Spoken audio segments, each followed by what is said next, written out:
জার্মানির পশ্চিমাঞ্চলের বোন শহরের ওল্ড টাউনের আকাশ যেন এখন ফুলে ফুলে ঢাকা। রাস্তার দুই ধারে থাকা প্রায় ৩০০টি চেরি গাছ ফুলে ভরে উঠেছে, আর সেই ফুলের ছায়ায় হাঁটছেন হাজারো দর্শনার্থী। রোববার দিনভর ২০ ডিগ্রি সেলসিয়াস তাপমাত্রার উষ্ণ আবহাওয়া আরও প্রাণবন্ত করে তুলেছে এই গোলাপি উৎসবকে।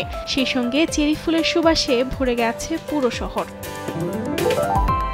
এখানে প্রতিটি গাছ যেন এক একটি জীবন্ত শিল্পকর্ম, আর প্রতিটি রাস্তা যেন এক একটি ক্যানভাস।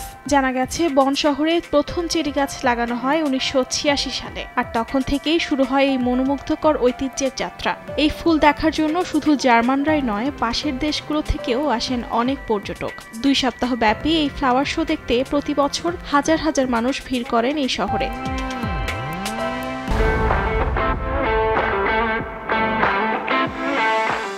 এই সৌন্দর্য কেবল চোখে নয়, গেঁথে যায় হৃদয়ে। চেরি ব্লসমের এই রূপ যেন আমাদের মনে করিয়ে দেয়, সৌন্দর্য ক্ষণস্থায়ী হলেও তার স্মৃতি চিরকালীন।